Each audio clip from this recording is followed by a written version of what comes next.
Assalamualaikum warahmatullahi wabarakatuh.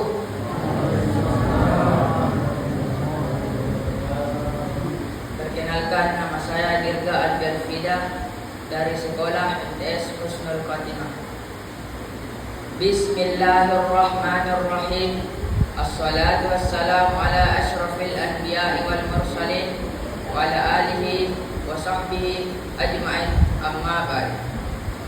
Pertama-tama dan yang paling utama, marilah kita panjatkan puji syukur kita atas kehadiran Allah Subhanahu wa taala yang telah memberikan kita begitu banyaknya kenikmatan sehingga kita bisa berkumpul di tempat yang insyaallah mulia ini. Salawat serta salam tak lupa pula kita kirimkan kepada baginda Nabi Muhammad sallallahu alaihi wasallam yang telah membawa kita dari alam kegelapan menuju alam yang terang benderang. Baiklah, pada kesempatan kali ini saya akan membawakan ceramah singkat yang berjudul Tips Konsisten Beribadah Selama Ramadan. Kaum muslimin muslimat rahimakumullah, jika diumpamakan bulan Ramadan laksana hamparan ladang yang dipenuhi aneka pohon berbuah lebat, kita bisa memetiknya sesuka dan sebanyak mungkin. Semakin rajin kita memetiknya, maka semakin banyak pula buah-buahan yang bisa diperoleh. Pada bulan Ramadan, buah-buah itu ialah limpahan pahala yang bisa diraih dengan amal ibadah. Semakin giat ibadah seseorang, maka semakin banyak pula pahala yang ia peroleh. Namun demikian, ibadah adalah persoalan iman. Suatu saat ia bisa naik dan di saat yang lain akan melandai. Hal ini juga kerap terjadi pada bulan Ramadan. Memasuki awal bulan, semangat ibadah masih aman. Masjid dan musholla masih ramai dipenuhi jamaah salat tarawih. Suara tadarus Al-Quran masih lantang terdengar di mana-mana, dan sejumlah ritual keagamaan yang lainnya masih ramai, terutama yang khas Ramadan. Namun sayangnya, begitu memasuki separuh bulan terakhir Ramadan, semangat ibadah sudah tidak sebesar di fase awal. Jamaah tarawih sudah berguguran satu persatu. Suara tadarus Al-Quran mulai menurun dan sebagainya. Lantas, apa saja yang harus dilakukan agar semangat ibadah tetap terawat selama Ramadan? Yang pertama, jangan makan terlalu kenyang. Meskipun bulan Ramadan mewajibkan kita untuk berpuasa sejak awal waktu insyak sampai maghrib tiba, namun momen berbuka kadang menjadi kesempatan untuk balas dendam. Segala macam hidangan disajikan di meja makan, akhirnya perut terlalu kenyang. Padahal Allah sudah menegaskan bahwa berlebihan dalam konsumsi makanan itu tidaklah baik.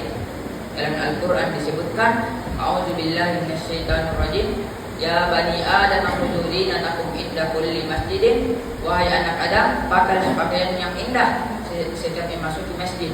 Wa kulu washrabu wa la tusrifu, dan makan serta minumlah, tapi jangan berlebihan. Inna la yuhibbul musrifin, sesungguhnya Allah tidak menyukai orang-orang yang berlebihan. Ayat ini secara tegas melarang kita untuk bertindak berlebihan. Sesuatu yang baik akan mengundang petaka jika dilakukan melampaui batas. Dalam konteks Ramadan, makan terlalu berlebihan bisa menyebabkan kita tertinggal banyak kesempatan beribadah yang balasan pahalanya berlipat-lipat ganda dibanding pada bulan-bulan lainnya. Terkait batas konsumsi yang ideal, Rasulullah Shallallahu Alaihi Wasallam pernah bersabda, "Ma mala'a adami uwi'an syarran min batnin yasbi ibni Adam akulatun yukimna sulbahu wa in kana la mahalata fasulusuli ta'amihi wa sulusuli syarabihi wa sulusuli nafasihi." Artinya, tidak ada tempat yang diisi manusia yang lebih buruk daripada perut. Cukuplah bagi anak Adam memakan beberapa suapan untuk menegakkan tubuhnya.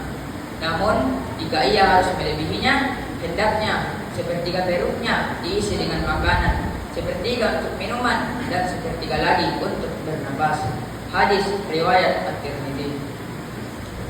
Menguatkan hadis tersebut, Imam Syafi'i juga pernah menyampaikan, Asyabu yuskilul badana wa yuksil qalba wa yuzilul fitnata wa yujlimun nauma wa yuhifu sahibahu anil ibadati. Artinya, makan terlalu kenyang membuat berat badan naik, menjadikan hati keras, menghilangkan kecerdasan, menyebabkan ngantuk, dan menjadikan malas beribadah. Yang kedua, tidak berbuat maksiat. Kaum muslimin muslimat rahimakumullah, dosa yang diperbuat oleh seorang muslim akan mengaruhi kualitas spiritualnya, yaitu dengan menyebabkan berlakunya malas beribadah. Tentu kita tidak berharap kesempatan memperbanyak ibadah selama Ramadan terlewat begitu saja sebab dosa yang diperbuat.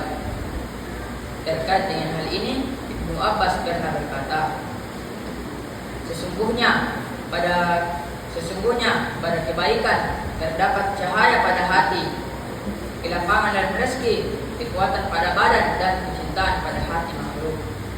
Sesungguhnya pada kejelekan terdapat kegelapan pada wajah, gulita pada alam kubur dan hati, kekurangan dalam rezeki, dan kebencian hati pada hati makhluk.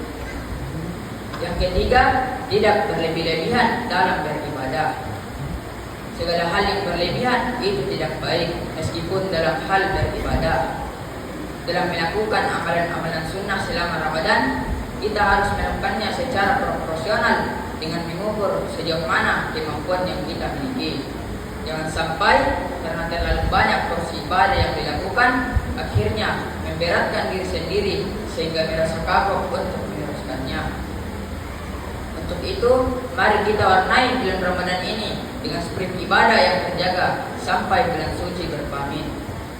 Semakin banyak ibadah yang dilakukan, mungkin semakin baik, tetapi lebih baik jika kita melakukannya dengan konsisten dan penuh penghayatan.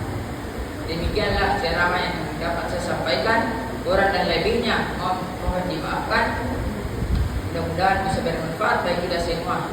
Unzur maqala wa la tanzur man qala. Lihatlah apa yang saya sampaikan dan jangan melihat siapa yang menyampaikan. Sekian, assalamualaikum warahmatullahi wabarakatuh.